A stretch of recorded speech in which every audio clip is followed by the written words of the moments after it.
Hello and welcome to Things Left Unsaid talk series for the 17th Architecture Biennale titled, How Will We Live Together? Or is it more appropriate to ask, how will we not live together, especially with the post-pandemic considerations? We are the hosts. I am Wendy Falk. And I am Diana Bogosian. This is a series of interviews with a number of scholars, practitioners, innovators, policymakers, and creatives to put forward several questions and concerns regarding the relationship of data and the future of our cities. It's also about the people living in the cities, such as citizens, how people curate the cities in the context of cultural and social impact, and how individuals build our cities in terms of architects, urban planners, policymakers, and innovators. For this series, we asked all the guests the same questions. Now we welcome Saskia Sassen. Welcome, Professor Sassen. It's an absolute honor to kick off this series with you. We're going to start off by asking you, what is the definition of a city to you? That is an excellent question, because we know, of course, that cities come in many different shapes, many different notions of what works and what doesn't. So a city is actually a complex but open system. And in that openness of that system lies the extraordinary variability of elements in play. I think there's a lot of work that's influenced on how the definition of cities and how you see cities and the definition of cities. Do you feel like that, the definitions of cities have evolved since the beginning of your career, and how has that changed the post-pandemic city to you, perhaps? Cities, of course, have existed long before we had empires and all kinds of other things. I mean, there are millennia that some cities have endured, so to speak. It seems to me that in our current epoch, there are several modes in which cities are problematic or can be fantastic. And so I'm sort of interested in these different modes. So a city like New York, for instance, or any very large city, at some point, that city ceases to be of support, of help to especially the poorer classes, because they are the ones who will have to take trips to get to their jobs that will take them 2 hours or more. We have now a group of cities in the world that are simply too big. They are not too big for the entrepreneurs. They are not too big for the rich. They are too big for the poor, because the poor are the ones that live at the edges of those cities, and that hence they never sleep enough. They get up at 4 a.m., etc., and it's just, so that is sort of one way of looking at the city. There are clearly many other ways. Other ways have to do with what are the qualities of how we build. Are we abusing Mother Nature when we build some cities? Are we trying to enable poor people? Are we trying to concentrate only on the rich because they're the ones that have the money and they produce the nice, beautiful buildings? So you have an extraordinary range. And the one result of all of that is that every city is a bit different. It's not like a car where you can have multiple models of the same car. No, every city is a bit different. Now, there are many things that cities share, but the amazing point is really not that sharing, it is the differences. And the differences play partly, only partly, via the poverty versus rich vector. But that's just one. There are many other vectors.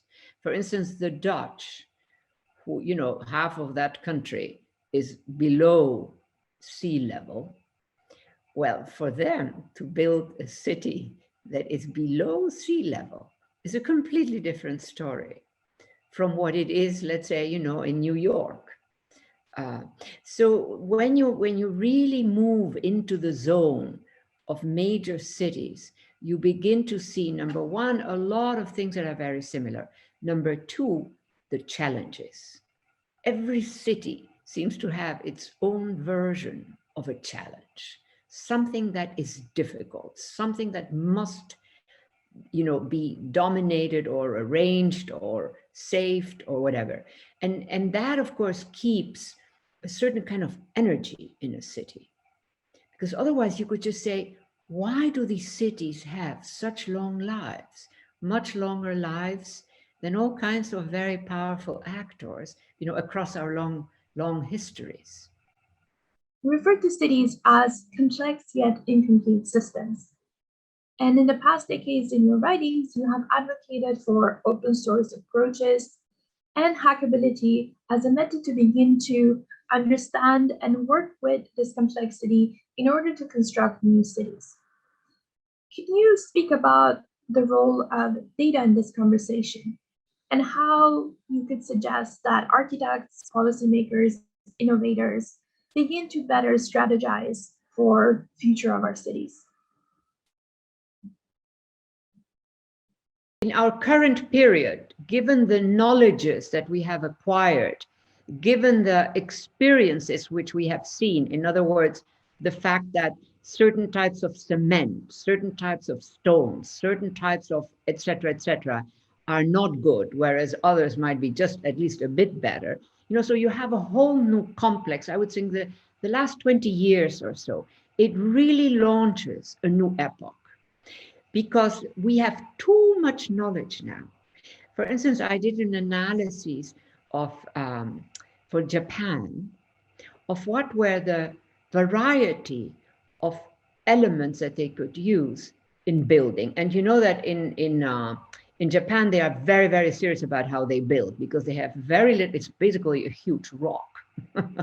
And so they have very little space, and they have a very large population. So the space that is available, that is not pure rock, is actually extremely protected. And so one of the things that I found in that process of researching that was the varieties of materials that they use, compared to the United States, for instance, where they have when all is said and done, mostly a very limited range of types of materials. In Japan, they have made extraordinary, they have made materials.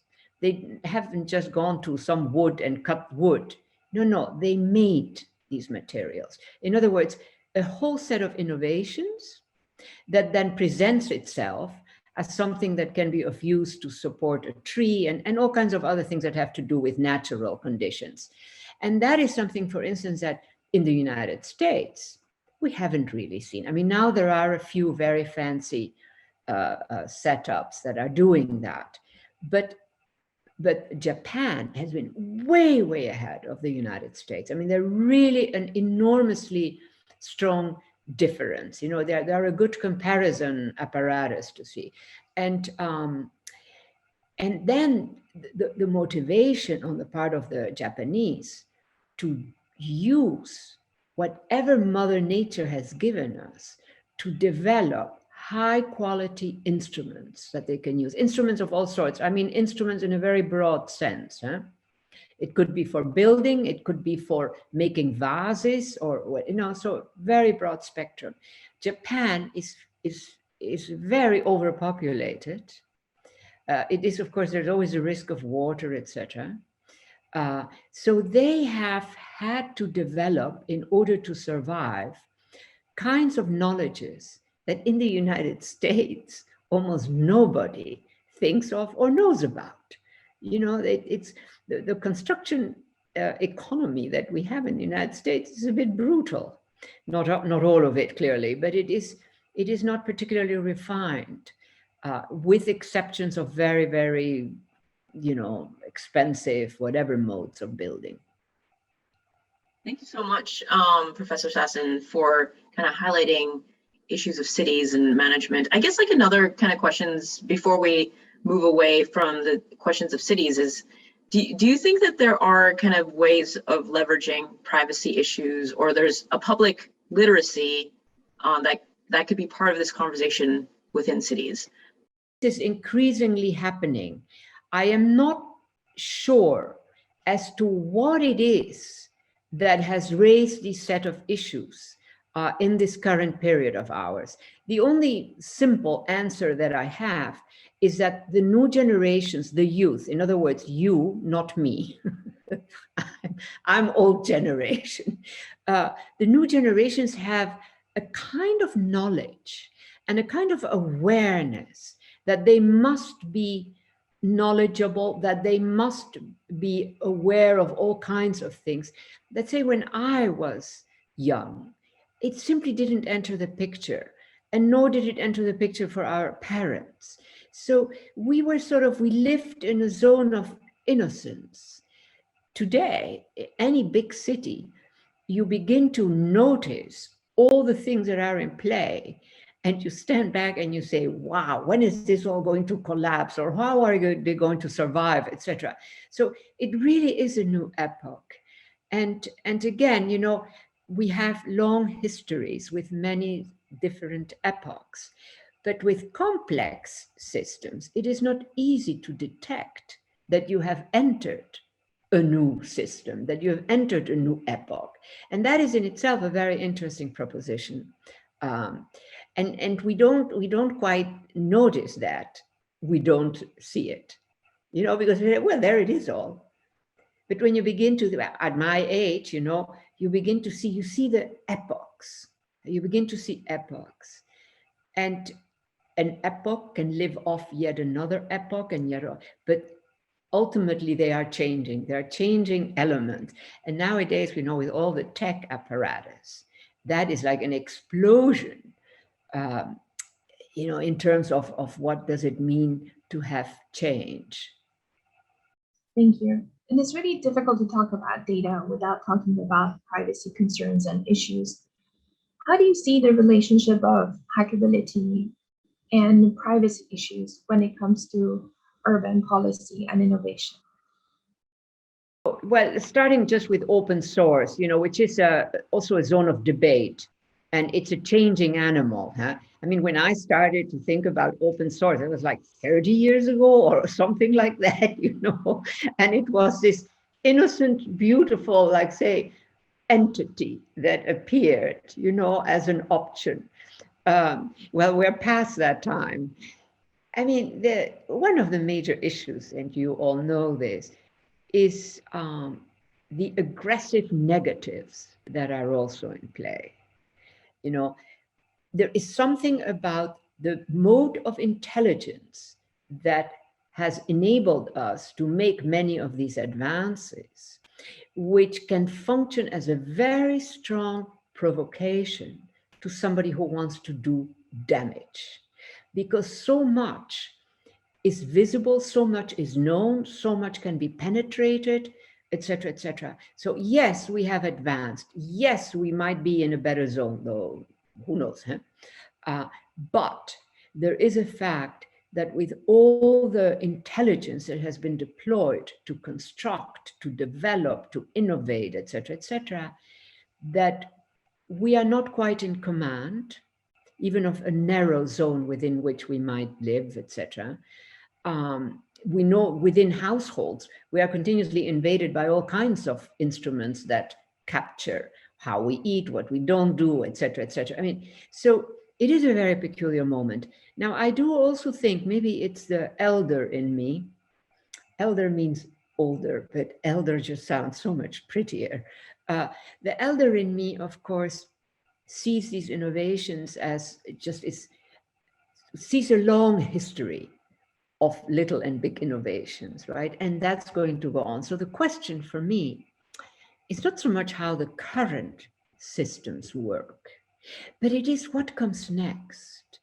And here, I feel very strongly, I'm a professor. I've been a professor for, 33 years. I still am teaching. But it seems to me here the new generations really can play a role extracting modes out of familiar machineries and items, complexities, etc., and take it somewhere else. Really innovate. Innovation doesn't necessarily mean that you have simply innovated a new program. No, it also means how you might, this is my take, I don't know that everybody would agree with that, but how do you actually use the existing knowledges to generate something that is larger, that is bigger, that is more complex than the materials that we're using? The trap that we often see happening in this type of stuff is that the materiality of the advanced system, etc., is what we see, what dominates, what we want to work with. But that is just one part of the story. And so here, I think, is where different mindsets, different kinds of intelligences can actually work with an X, whatever that X might be, in many different ways. And they might not even communicate with each other. I think that is an extraordinarily important fact. If it is indeed the case that what are very powerful instruments can have lives also, that we haven't understood, that we don't see as an option, etc., and that the younger generations actually do see them and say, yes, we can make much more with this than simply what the people who designed this want us to do with that thing. And so existing conditions contain within them a whole series of possibilities that we must take seriously, even if they are not listed, on these are the key elements that you need to know this. No, there's a whole world around that. Also a world where play and exploration, not dangerous explorations, but play and exploration as play.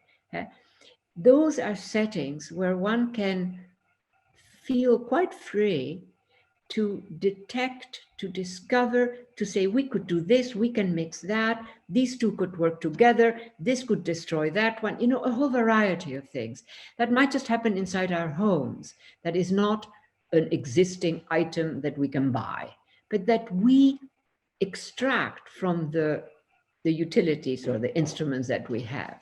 And that's a very good point. I think so. Moving away from the larger discussion of cities and maybe more into your own work, one question that perhaps we would love to kind of understand.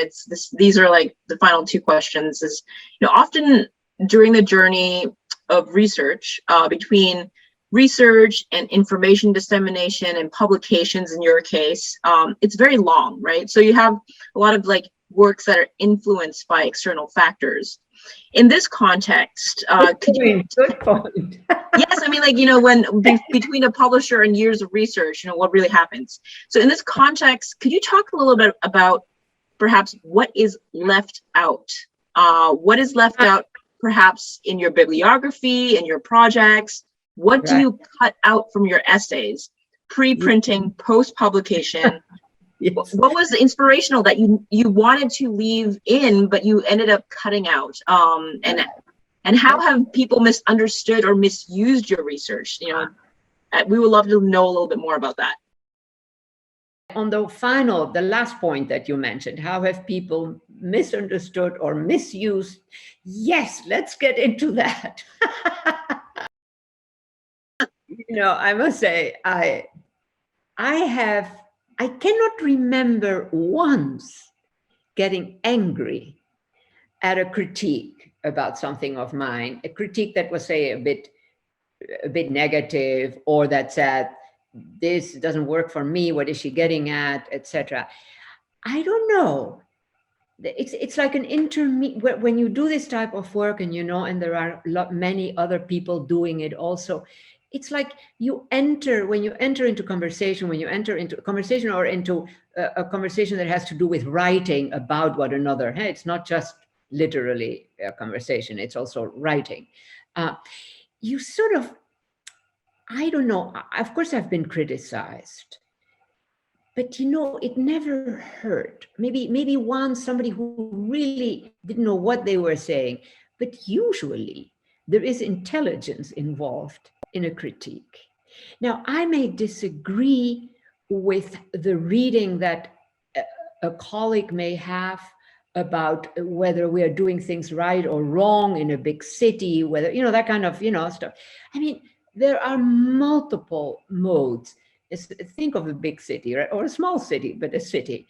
There are so many different points of entry, because that is what we often forget.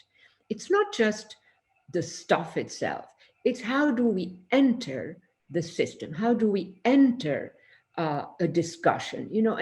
And there is where you see the difference. So I grew up in Latin America. I wind up in the United States. I mean, I came to the United States. It's not like the United States called me or Argentina kicked me out. No. So anyhow, so it is not just the issue of how they criticize, etc. It is really mostly for me it has been a collective project that you are actually you feel. I say thank you to those who said to me, don't do that. I mean, what are you doing there that you should really have put in between that? It hasn't happened very often, I must tell you, because I always think of myself as, I was told that I am that, kind of a transversal analyst. I am not interested in becoming the ultimate expert of a particular knowledge silo. I am much more interested than in seeing, okay, what are major knowledge silos? And what's the in-between space that we leave out? So right now, for instance, this is something that is really, I won't say that it is consuming me, but I really, really am interested in understanding what in all our analytics that we do, many different situations, etc., what am I, or is it somehow being left out? So I have, for instance, I'm doing this project now about forgotten spaces, empty spaces, dead spaces, destroyed spaces, and then you begin to see a sort of a collection of spaces none of them you can say is dead. None of them is invisible. None of them doesn't have a smell. I mean, and so I'm interested, why do these elements become forgotten elements? Is that like we are not going to study that? Now, I must say, we have entered, in that sense, a new epoch. This is a very important point for me. So for a while there, we were all working on certain types of subjects. There was a lot of similarity in the social sciences, at least, in trying to understand what were all the things that were happening. And many of us wound up thinking rather similarly. We may have used different languages, etc. But then I began to really I began to be interested in dead land, dead water, dead animals, dead humans.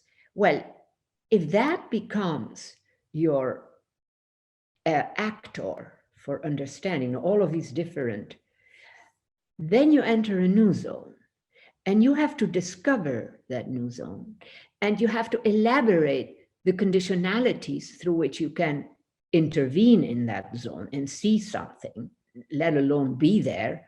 And that those are modes of proceeding with a process, with a project, that are different from being a group of people who are they have been trained by the same professors, and they all and they produce these really great stuff because there are so many different, they're all coming out of the same university. But they understand each other, they can work together, and by working together, that's a very different modality, and I love that modality. I right now am not interested in the perfect stuff, the stuff that is really my God.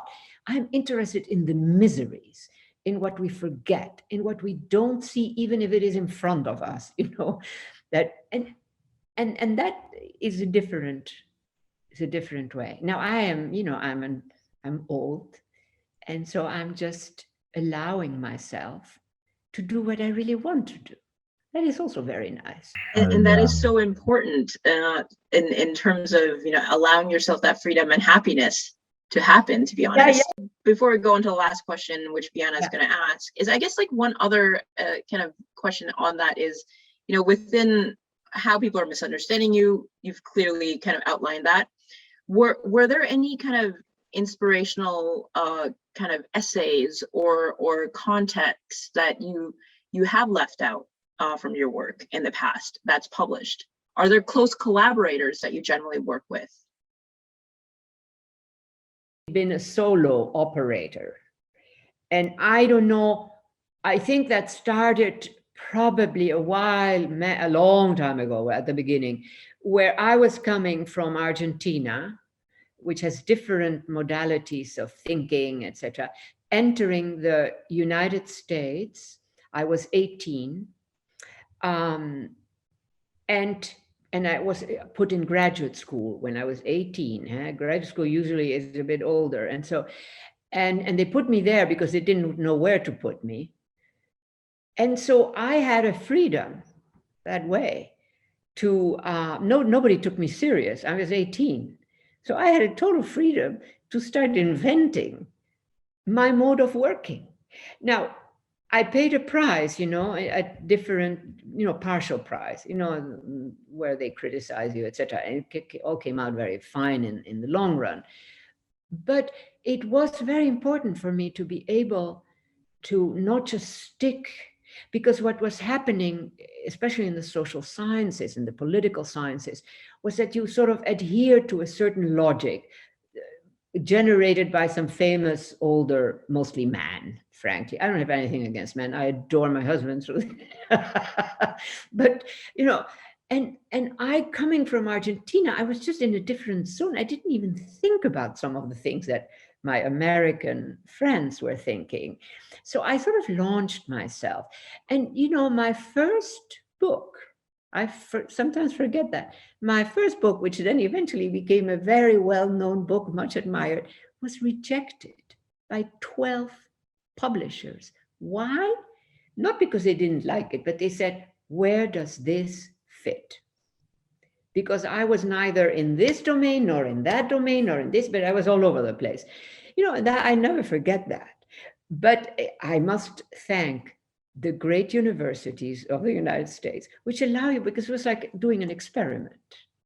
But it's not like I'm recommending that, because you can really suffer and you can really be in trouble, with the elders, whatever the elders you're dealing with. And what you just mentioned is quite interesting here, because we do come to you from field of architecture, urban design, computational design, but what you have contributed to our field is tremendous from social sciences. And this is an interesting relationship, because what our disciplines inherited from World War II, which was a lot of segregation, we are starting to see how with interdisciplinary research, these boundaries are becoming less and less important. Well, with that, I want to ask the last question. You have been interviewed thousands of times. There's incredible amount of work that you have produced in the past 40 years. So we are curious to ask, what is one question about your work that you've never been asked? Wow, nobody has ever asked me that question that you just asked. And you have me thinking. I know I have to think very quickly here because there is not that much time. But, when you're doing research, you are building. It could be physical building, but it could also, of course, be mental, right? And so you begin to produce a chain of connections. And then you every now and then have something that is a deviation, and that can be trouble or that can be interesting. So you are so immersed in the diverse elements that constitute the object, the result, the text that you want to produce, that